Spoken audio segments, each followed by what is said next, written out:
Hello जय हिंद दोस्तों, आप सभी का स्वागत है आपके अपने YouTube चैनल प्रतिभा क्लासेज पर। लास्ट क्लास में हम लोगों ने बात किया था ओम्स लॉ और ओम्स लॉ के सत्यापन पर। आज हम लोग बात करेंगे ओम नियम की सीमाएं, है ना। तो लिमिटेशंस ऑफ ओम्स लॉ क्या क्या है।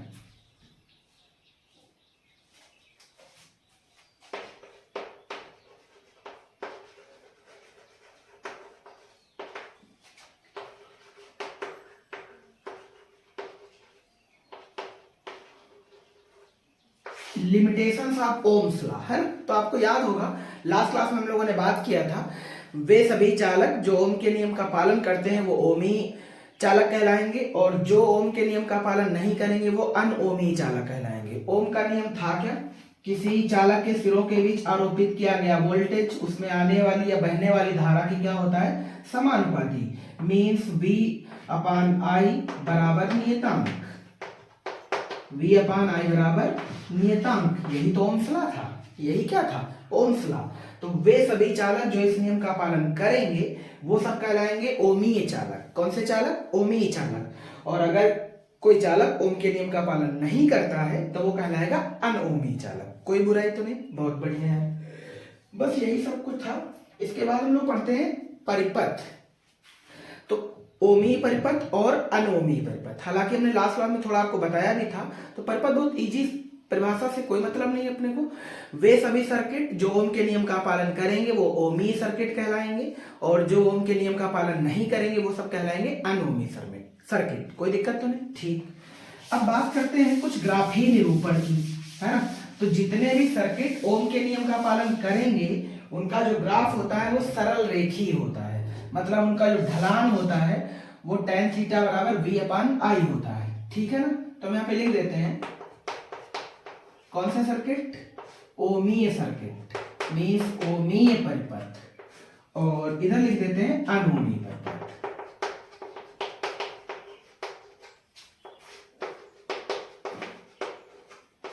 ठीक। अब एक एग्जाम्पल समझते हैं।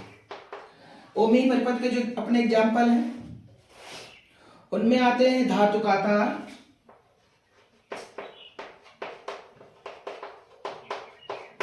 और कार्बन का प्रतिरोध, और मिश्र धातु।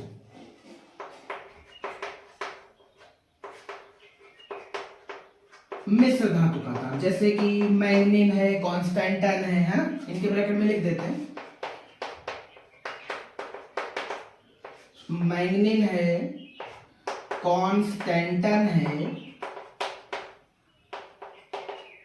ना। इन सब में कौन सा परिपथ होता है? ओमीय परिपथ, है ना। इसके अतिरिक्त कार्बन का प्रतिरोध है,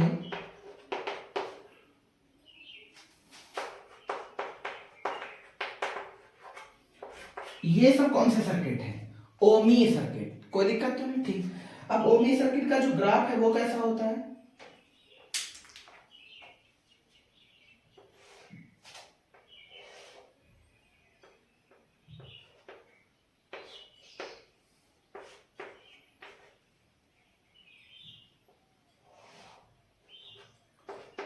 सरल रेखी। इन सर्किटों का ग्राफ कैसा? सरल रेखी। यहां पे लिख लेना इसके नीचे आराम से।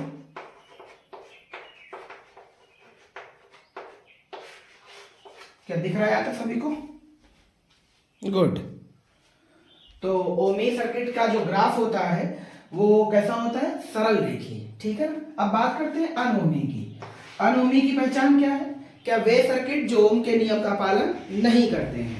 इसके एग्जाम्पल क्या क्या एक बार नोट करते हैं, देन आगे बढ़ते हैं। आपको याद होगा लास्ट क्लास में हमने बताया भी था, जैसे कि संधि डायोड, ट्रांजिस्टर था, थर्मिस्टर था, दृष्टकारी था, ये सब इसी में आते हैं। और संधि जिसके ग्राफ दे रखे हम सिर्फ उन्हीं को बना रहे हैं। ठीक है ना। संधि डायोड है, वैद्युत अपघट्य है,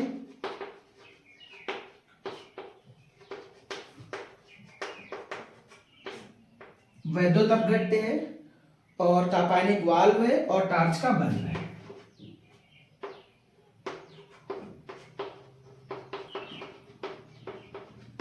टार्च का बल्ब और तापायनिक वाल्व।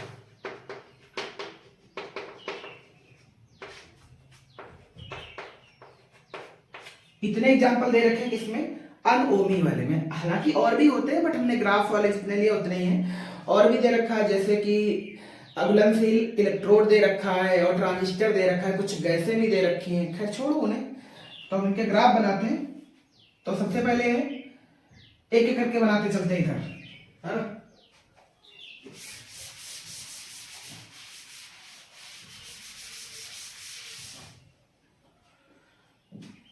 ये अपना पहला एग्जाम्पल है, ये दूसरा, तीसरा और चौथा, है ना।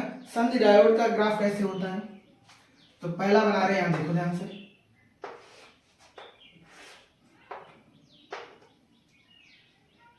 ये V के रिस्पेक्ट में और ये I के रिस्पेक्ट में, और जो संधि डायोड का ग्राफ होगा वो कुछ ऐसा है, ठीक है ना। पहला ये हो गया। दूसरा है वैद्युत अपघट्य का। ये एक भी सरल रेख ही नहीं है, ठीक।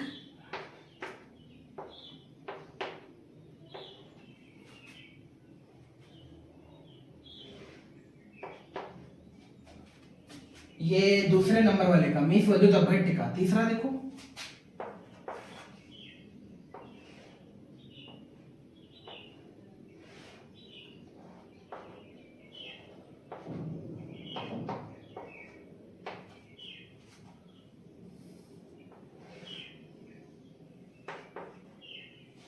टार्च का बल्ब हो गया। अगला तापायनिक वाल्व, 4 नंबर।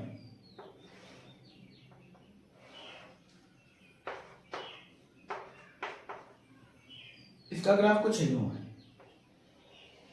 कुछ ऐसे एस टाइप का, ठीक है ना। तो इन ग्राफों को एक बार बना लेना। गड़बड़ बना दिया,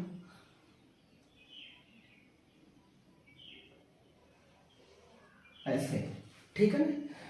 तो ये संधि डायोड का ग्राफ ये है, जिसमें आर कुछ ऐसे है, और वैद्युत अपघट्य के लिए ये ग्राफ है, टार्च के बल्ब के लिए ये वाला ग्राफ है, तापायनिक वाल्व के लिए ये वाला ग्राफ है, ठीक है ना। इतनी चीजें आप अच्छे से याद रखना।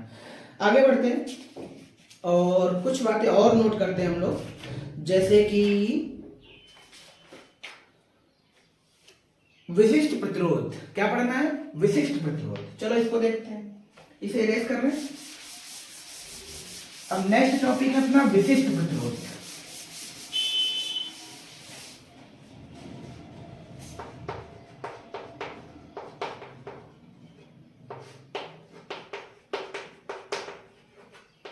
स्पेसिफिक रेजिस्टेंस, स्पेसिफिक रेजिस्टेंस इसका क्या मतलब है। तो कल हमने कुछ आपको बातें लिखाई थी, जैसे कि याद होगा जो रेजिस्टेंस था किसी चालक का वो कुछ बातों पे डिपेंड करता था, उनमें से कुछ पॉइंट निकाल लेते हैं। जैसे पहला पॉइंट याद होगा, किसी चालक तार की जो का प्रतिरोध होता है वो उसकी लंबाई के समानुपाती होता है, वो उसकी लंबाई के क्या समानुपाती। और दूसरा पॉइंट लिखाया था हमने आपको, किसी चालक तार का प्रतिरोध उसके क्षेत्रफल के क्या होता है व्युत्क्रमानुपाती, उसके अनुप्रस्थ परिच्छेद क्षेत्रफल के क्या होता है व्युत्क्रमानुपाती। अगर हम इन्हीं दोनों फंक्शनों को ऐड कर लें तो बोलो क्या हो जाएगा, L/A, है ना।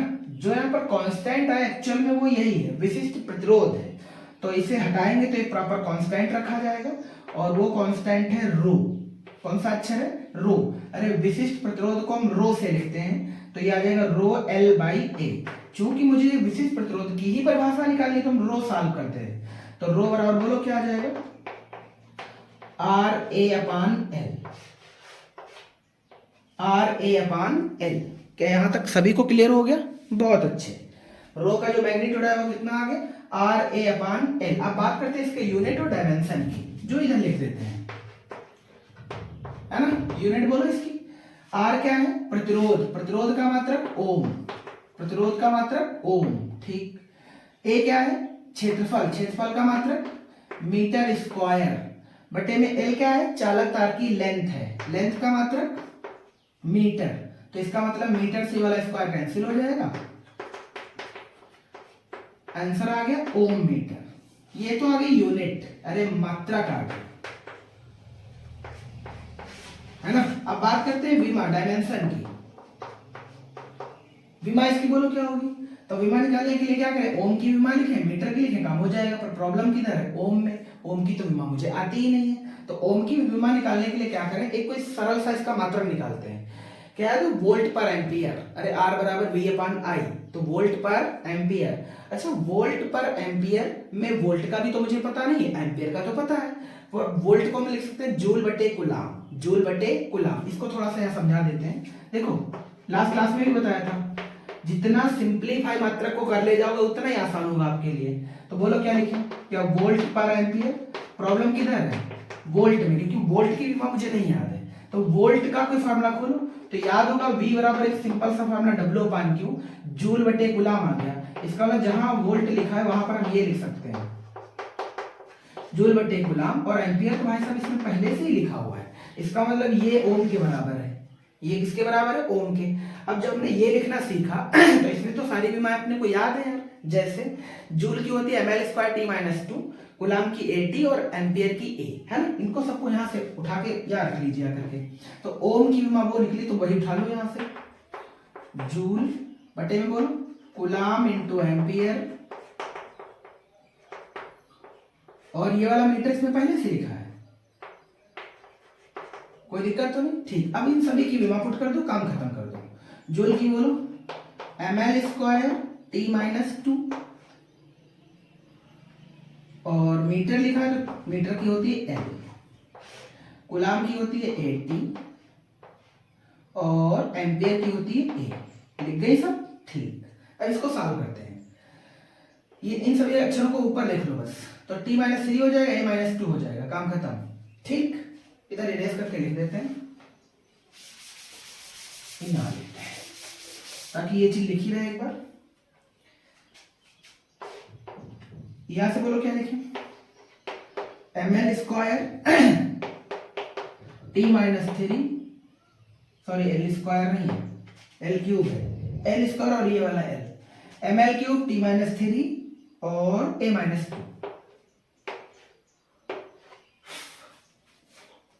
ये क्या आ गई, विमा किसकी, विशिष्ट प्रतिरोध की, विशिष्ट प्रतिरोध की। मात्रक बोलो ओम मीटर, जो कि ज्यादा यूज होगा एसआई पद्धति का है, ओम मीटर। कौन सा, ओम मीटर। कोई दिक्कत तो नहीं, बहुत बढ़िया। विमा क्या निकली, ml cube t minus 3 a minus 2, कोई बुराई नहीं है। इसको याद रखना क्योंकि अभी इसका एक उल्टा भी आएगा, विशिष्ट चालकता। क्या आएगा, विशिष्ट चालकता, है ना। तो इसको हम थोड़ा सा और सॉल्व करके परिभाषा निकाल लेते हैं, क्योंकि परिभाषा भी नहीं आई है। अब ध्यान से देखना, इसे याद रखना, ठीक सभी लोग। अब अपने पास फार्मूला ये रहा, ये वाला, रो बराबर आर ए बाई एल। मात्रक अपने को समझ आ गया, क्या आएगा, ओम मीटर, ओम इंटू मीटर। विमा जो भी निकली निकाल दी सामने। अब अगर हम ये कहें, यदि कोई एक ऐसा चालक हो जिसकी लेंथ हो 1 मीटर, जिसकी लेंथ कितना, 1 मीटर, और अनुप्रस्थ काट का जो एरिया है ए, वो भी कितना हो, 1 मीटर स्क्वायर हो, देन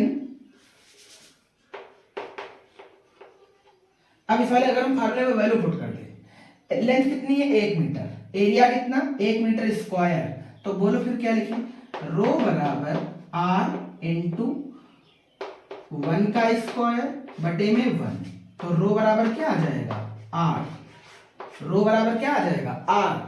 और रो बराबर आर तब आएगा जब चालक की लेंथ कितनी हो, 1 मीटर, और चालक का जो अनुप्रस्थ काट का एरिया है वो भी हो 1 मीटर स्क्वायर। कोई बुराई तो नहीं, ठीक। इसका मतलब परिभाषा में ये लिखा जा सकता है, किसी चालक तार का विशिष्ट प्रतिरोध उसके प्रतिरोध के ही बराबर होता है जबकि उस चालक तार की लंबाई 1 मीटर और उसका एरिया 1 मीटर स्क्वायर रहा हो।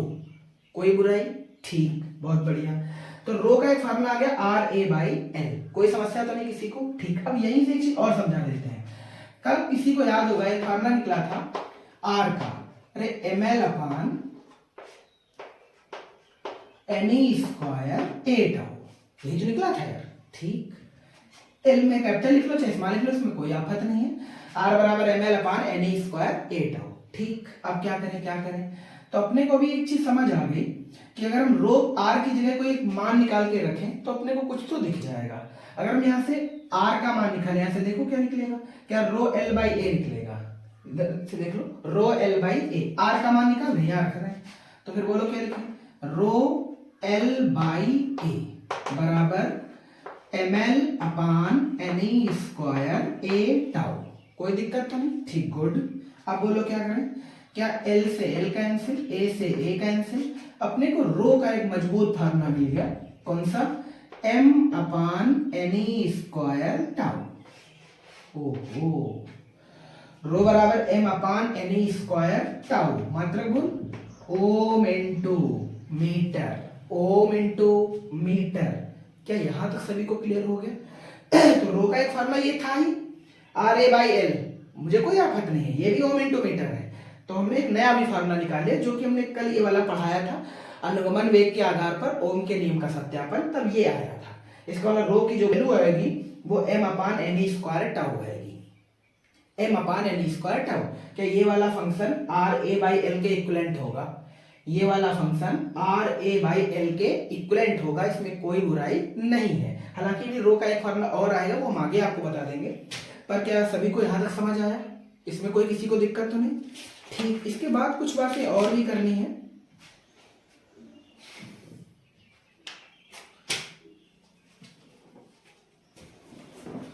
अब नेक्स्ट हेडिंग हम लोग डालेंगे, ये तो हो गया विशिष्ट प्रतिरोध, है ना। अब बात करेंगे विशिष्ट चालकता की। किसकी? विशिष्ट चालकता की। तो उसको भी समझ लेते हैं। कल की क्लास अगर याद हो सही से, तो वैद्युत प्रतिरोध के उल्टे को या व्युत्क्रम को हम वैद्युत चालकता कहते थे। तो विशिष्ट प्रतिरोध के व्युत्क्रम को क्या बोलेंगे यार? तो आप कहेंगे विशिष्ट चालकता बोलेंगे, बिल्कुल। तो विशिष्ट चालकता समझ लेते हैं।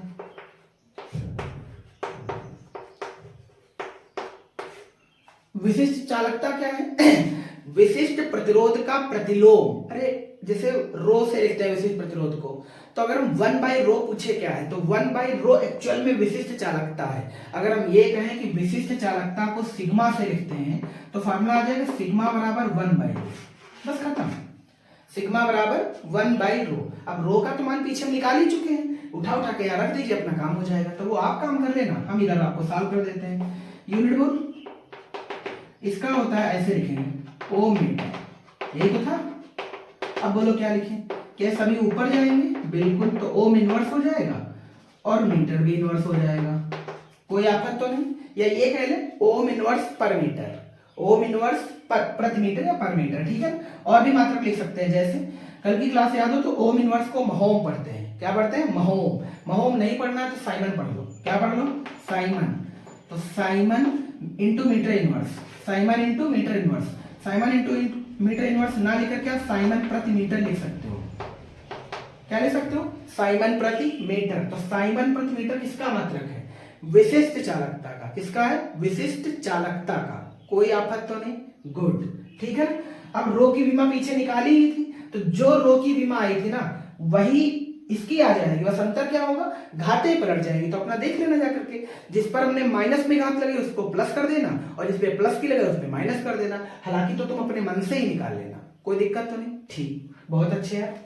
तो साइमन मीटर आ गया, और या हम इसे कह सकते हैं ओम इनवर्स मीटर इनवर्स, या हम कह सकते हैं महोम इंटू मीटर इनवर्स, या हम कह सकते हैं महोम प्रति मीटर।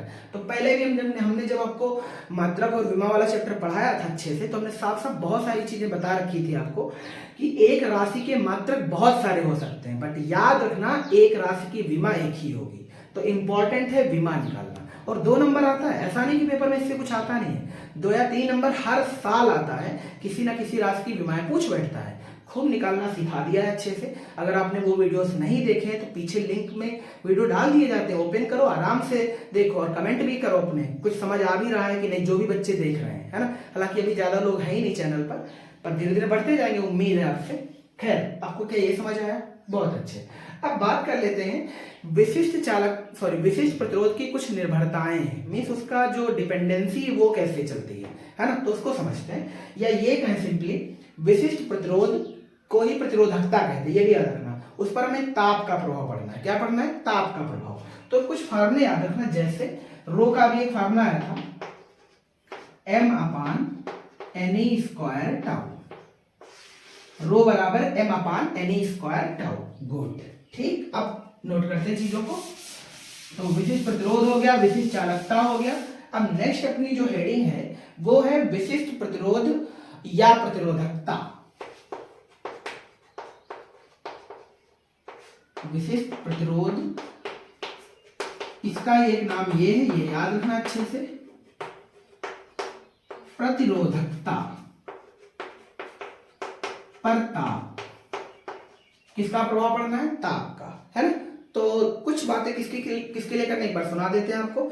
एक तो अपने को चालक के लिए पढ़ना है, और मिश्र धातुओं के लिए पढ़ना है, अर्धचालकों के लिए पढ़ना है, और वैद्युत अपघट्य के लिए पढ़ना है। इतनी हेडिंग है अपने पास, ठीक है ना।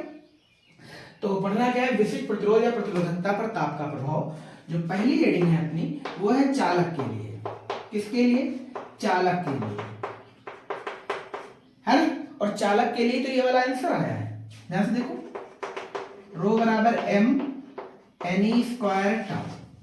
चालक के लिए जो रो है उसका मैग्नीट्यूड कितना है? एम अपान एन ई स्क्वायर टाउ। अब कुछ थ्योरिकल बातें यहाँ सुन लेते हैं अच्छे से, हालांकि कुछ बताया भी जा रहा है। जहां एम इलेक्ट्रॉन का द्रव्यमान है, n number of free electron है, ई इलेक्ट्रॉन चार्ज है, और टाउ शांति काल है, ठीक है ना। अब हम करते क्या है, चालक का टेम्परेचर बढ़ाते हैं, चालक का टेम्परेचर बढ़ाएंगे। अब जब चालक का टेम्परेचर बढ़ाएंगे तो आपको याद होगा, जब वो रूम टेम्परेचर पे चालक रखा होता था तो उसके इलेक्ट्रॉन पागलों की तरह दौड़ रहे होते थे, और उस रफ्तार या उस वेग का हमने नाम रखा था तापी या उष्मी वेग, तापी या उष्मी वेग। और उस वेग का जो परिमाण होता था वो 10⁵ के अप्रॉक्स होता था, मीन्स ठीक ठाक रफ्तार से दौड़ रहे थे।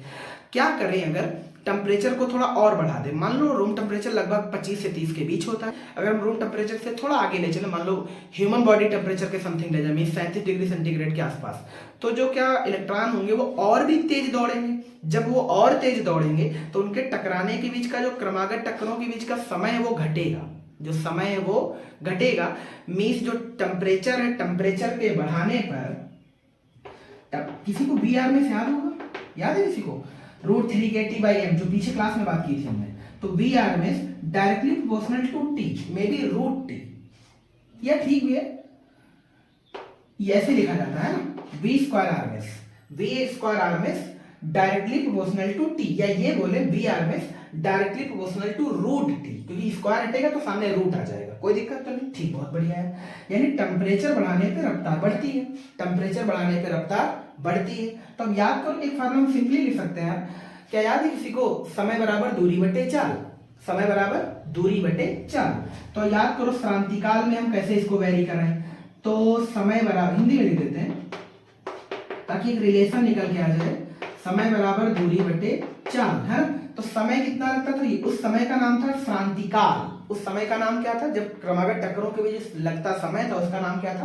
क्रांतिकाल, जिसको हम टाउ से लिखते थे। और याद करो, क्रमागत टक्करों के बीच चली गई दूरी को माध्य मुक्त मत पथ कहते थे, सॉरी, माध्य मुक्त पथ। और उस माध्य मुक्त पथ को हम कहां से लिखते थे? लैम्डा से। काहे से? लैम्डा से। और पार्टिकल या जो इलेक्ट्रॉन दौड़ रहे उनकी चाल क्या है? वी आर में, उनकी चाल क्या है? वी आर में। अब यहां से एक चीज नोट करो, ध्यान से देखना, हमने कहा जब चालक का टेम्परेचर बढ़ाया गया, चालक का ताप बढ़ाया गया, तो ताप बढ़ाने पर उनका वेग बढ़ गया। क्या बढ़ गया? वेग बढ़ गया। तो वेग में तो इंक्रीमेंट हुआ है, अगर वेग में इंक्रीमेंट हुआ है मीन्स वेग बढ़ा है, तो 100% टाउ घटेगा यार, टाउ घटेगा। अब बहुत ध्यान से रिलेट करना, यहां हमने कहा कि टेम्परेचर बढ़ाया तो वी बढ़ा, और वी बढ़ा तो हमारे साथ टाउ घटा। और ध्यान से देखो, तो अगर टाउ घटेगा तो फिर रो का मान बढ़ेगा, कोई बुराई नहीं है। इसका मतलब ये हुआ, चालकों के लिए अगर हम टेम्परेचर बढ़ाते हैं तो जो विशिष्ट प्रतिरोध या प्रतिरोधकता उसका जो मैग्नीट्यूड है वो इंक्रीज होगा, मीन्स बढ़ेगा। किसी को कोई समस्या? गुड। आगे कुछ बात लिखी है, दोस्तों सुन लो ध्यान से। कह रहा है किसी धात्विक चाल के पदार्थ की प्रतिरोधकता अथवा प्रतिरोध या विशेष प्रतिरोध जिसको बोला है, ताप बढ़ाने पर बढ़ जाती है। तो वही चीज तो यहाँ पे लिखी है ना। तो आराम से लिख लेना आप लोग, चालकों के लिए विशिष्ट प्रतिरोध ताप बढ़ाने पर बढ़ता है। और ऐसा क्यों होता है? क्योंकि टेम्परेचर बढ़ाने पर उनके जो पार्टिकल है वो और तेज चलने लगते हैं। जब वो और तेज चलने लगेंगे तो जाहिर सी बात है टकराने का समय घटेगा, तो टाउ घटेगा, और टाउ घटेगा तो ये फार्मूला साफ साफ कहता है कि रो बढ़ेगा। रो क्या है? विशिष्ट प्रतिरोध। कोई आफत? गुड। इसके बाद करते हैं बात दूसरे पॉइंट के लिए, और ये थ्योरिकल है, फटाफट नोट कर लेना आप सभी लोग। दूसरा कह रहा है मिश्र धातुओं के लिए। कौन सी? मिश्र धातु, है ना। मिश्र धातुओं के लिए प्रतिरोधकता डिपेंडेंसी कैसे है? टेम्परेचर पर। इसको सुन लो, लिखा है मिश्र धातुओं की प्रतिरोधकता, या सॉरी इसके ग्राफ भी बना दें, चलो ग्राफ भी बनाते हैं। तो पहले चालक के लिए बना रहे हैं, ग्राफ देखना ध्यान से। टेम्परेचर सब केल्विन में है, 50, 100, 150। ये ताप दे रखा है, वो भी कौन सी यूनिट में, केल्विन में, ठीक है ना। और इधर रो दे रखा है, और ये एकदम से नहीं बढ़ता है, कुछ दूरी तक नॉर्मल है, फिर एकदम से बढ़ जाता है, ठीक है ना। ये रो है। किसी को कोई समस्या? बहुत अच्छे, ठीक है ना। तो ये वाला ग्राफ किसका है, चालक के लिए। अब बात करते हैं मिश्र धातुओं के लिए, तो इसकी थ्योरी समझते हैं अच्छे से। कह रहा मिश्र धातुओं की जो प्रतिरोधकता है वो ताप वृद्धि के साथ बढ़ जाती है, मीन्स ये इसका भी बढ़ता है। मिश्र धातुओं की प्रतिरोधकता में वृद्धि धातुओं की तुलना में कम होती, मतलब ऐसी वृद्धि नहीं होती। इसमें ध्यान दो, अचानक से ग्राफ बहुत तेजी से बढ़ गया, इसमें जो रो है बहुत तेजी से बढ़ता है टेम्परेचर बढ़ने के साथ, पर मिश्र धातुओं में भी बढ़ता है, बट इतनी तेजी से नहीं बढ़ता है, ठीक है ना। आगे कह रहा है एग्जाम्पल इसके देखे, जैसे नाइक्रोम कह रहा है, कॉन्स्टेंटन है, मैग्नीन है। मैग्नीन बड़ा इंपॉर्टेंट है, जब आपको मैग्नेटिज्म पढ़ाएंगे, चुंबकत्व पढ़ाएंगे, तो वहां पर एक मेरे ख्याल से याद नहीं आ रहा मुझे, कोई मीटर करके कोई डायग्राम बताया जाता है, उसमें अपने को मैग्नीन पढ़ना है। अरे प्रतिरोध बॉक्स, मीटर सेतु, सॉरी क्या पढ़ना है, मीटर सेतु। मीटर सेतु में जो तार लिया जाता है वो मैग्नीन का लिया जाता है, काहे का, मैग्नीन का, वो भी 1 मीटर का। ये बात आपको आगे बताएंगे, तो मेरी बात याद रखना, ठीक है ना। तो मैग्नीन है, कॉन्स्टेंटन है, नाइक्रोम है। नाइक्रोम तो याद होगा हीटर वगैरह में लगाया जाता है, हीटर है, प्रेस वगैरह में जो तार यूज किया जाता है वो नाइक्रोम होता है। नाइक्रोम हालांकि एक मिश्र धातु जिसमें में भी 4 धातुएं होती है, निकिल, क्रोमियम, आयरन और मैंगनीज, ठीक है ना। तो मिश्र धातुओं का जो प्रतिरोधकता है वो भी ताप बढ़ाने पर बढ़ती, पर उतनी नहीं बढ़ती जितनी चालकों की बढ़ती है, इतना याद रखना, ठीक है। इसका जो ग्राफ है वो कुछ ऐसे है,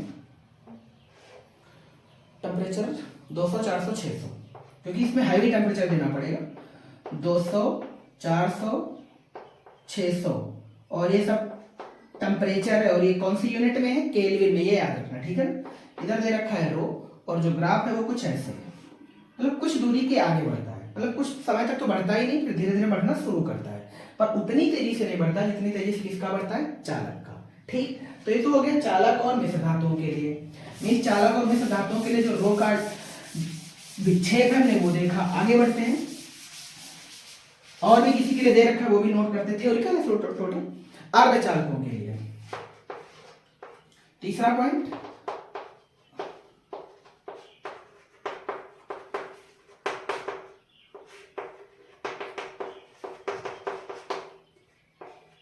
अर्धचालकों के लिए।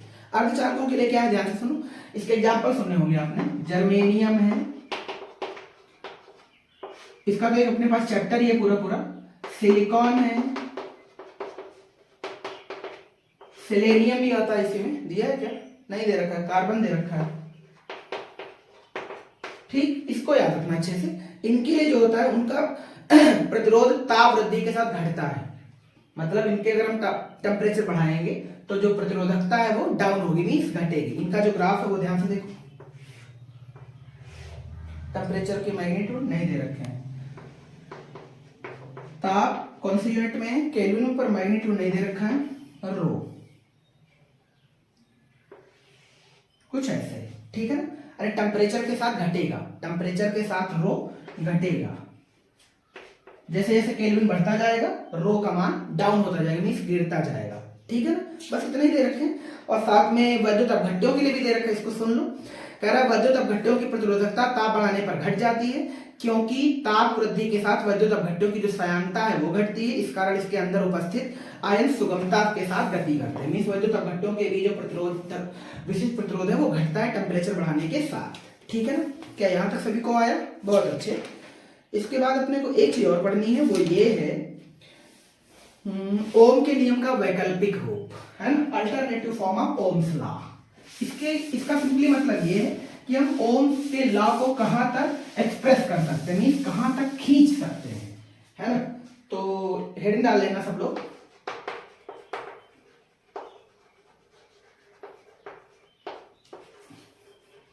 Alternative law of Ohm's law.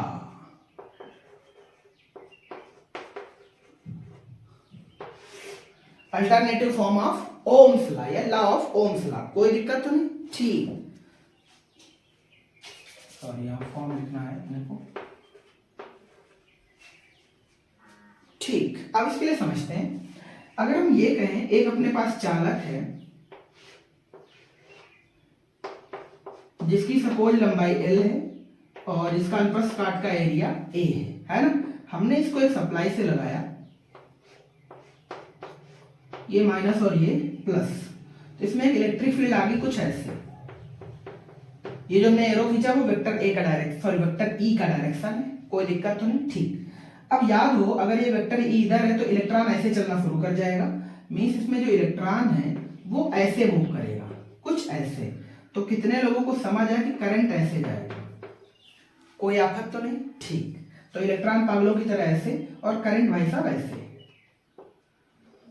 यहां तक किसी को कोई दिक्कत नहीं होगी, ठीक। अब यहाँ क्या क्या वेरी करेगा, क्या क्या आ जाएगा, वो सब नोट करते हैं और एक रो का अपने को नया फार्मूला मिलेगा, ठीक है। अब ध्यान से देखना, तो ध्यान से देखो, तो क्या हम एक फार्मूला ये लिख सकते हैं, E बराबर V अपान L, है ना।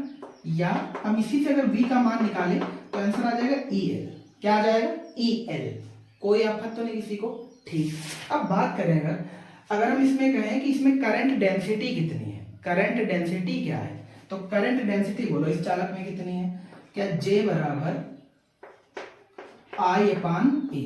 अगर हम यहां से ये कहें कि I बराबर निकाल लो तो क्या आंसर आ जाएगा JA, इसमें कोई आफत नहीं है। यानी एक समीकरण अपने को ये मिल गई और दूसरी समीकरण ये मिल गई, मींस V का इसमें जो मैग्नीट्यूड है वो EL है और I का जो मैग्नीट्यूड है वो JA है ऑन बेसिस करंट डेंसिटी, कोई दिक्कत तो नहीं, ठीक। इसके बाद अगर हम ये कहें कि तार का प्रतिरोध R है, तार का प्रतिरोध R है, देन ओम का नियम क्या कहता है, ओम का नियम ये कहता है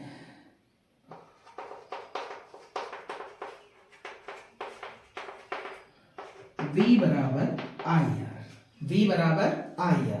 यहां तक किसी को कोई दिक्कत नहीं है, बहुत बढ़िया यार। अब कुछ करना नहीं है, सारे मान उठा उठा के पुट कर दो, काम खत्म कर दो। क्या हम इसे ये लिख सकते हैं, I rho L by A, क्या यहां तक आया सभी को, ध्यान से। तो I की जगह हमने I ही लिखा है, R का एक मान रख दिया, R का पीछे फॉर्मूला याद होगा rho L by A, rho L by A, तो कोई दिक्कत तो नहीं, ठीक। अब क्या करें, अब कुछ करना ही नहीं, I और V के मान तो ऊपर निकाल चुके हो ना, उन्हें उठा के ले आओ। V की वैल्यू बोलो कितनी है EL, V की वैल्यू बोलो EL बराबर I की वैल्यू बोलो JA, और ये I की वैल्यू लिखिए, R की वैल्यू बोलो रो L बाई A। क्या कुछ कट रहा है, L से L मर जाएगा, A से A मर जाएगा, कोई दिक्कत तो नहीं, ठीक। अब अपने को एक फार्मूला आ गया, E बराबर J रो, J बचा और रो बचा, कोई समस्या तो नहीं, ठीक। अब ध्यान से देख क्या करें, इसे इरेज करें इसे। अरे इस फॉर्मूले का सिर्फ मतलब ये है कि अल्टरनेटिव फॉर्म का हम कितना बढ़ा सकते हैं, तो जहां तक जा रहा है वहां तक ले जाइए। अब यहां से अगर हम किसी की वैल्यू निकालना, चाहे जिसकी निकालो, E की निकालो तो J रो आ जाएगा, J की निकालोगे तो E अपान रो आ जाएगा, रो की निकालोगे तो E अपान J आ जाएगा, है ना। तो हम सपोज रो का मान निकाल रहे हैं, तो रो बराबर क्या आ गया E अपान J, एक नया फार्मूला, रो बराबर E अपान J। अब जितने भी बच्चों को रो का कोई थ्योरी खास समझ नहीं आई थी पीछे, क्योंकि हमने वायर को 1 मीटर माना था, एरिया 1 मीटर स्क्वायर माना था, देन हमने बताया था कि रो इतना होगा, तो उन बच्चों को बता दें कि रो का परिभाषा यहाँ से याद कर लीजिए। हालांकि मुझे पहले से आता, पर बताते तो आपको कम समझ आता, इसलिए हमने बाई प्रूफ करके ही आपको बताया। क्या दिख रहा सभी को, जो रो का वैल्यू है वो इलेक्ट्रिक फील्ड और जे के अनुपात के बराबर है। जे क्या है, धारा घनत्व, यानी किसी चालक की इलेक्ट्रिक फील्ड और उसके धारा घनत्व के अनुपात को क्या कहते हैं, रो कहते हैं। क्या कहते हैं, रो कहते हैं। रो का कोई एक फार्मूला कि कई सारे हैं, कई सारे हैं। क्या क्या, क्या रो बराबर ये भी होता है आर ए बाई एल बराबर एम अपान एन ई स्क्वायर टाउ। क्या ये सारे फार्मूले रो के हैं, इकट्ठे लिख दिए हमने, किसके फार्मूले हैं, रो के, कोई आफत नहीं है। समझ आया सभी को, बहुत बढ़िया यार। अब ध्यान से देख, ये तो आ गया रो बराबर ई अपान जे, ठीक। अगर हम ये कहें क्या रो विशिष्ट प्रतिरोध है, अगर हम इसे विशिष्ट चालकता की ओर चेंज करें, ट्रांसफर करें, तो ध्यान से देखो, क्या विशिष्ट चालकता होता था सिग्मा बराबर 1 बाई रो, सिग्मा बराबर 1 बाई रो।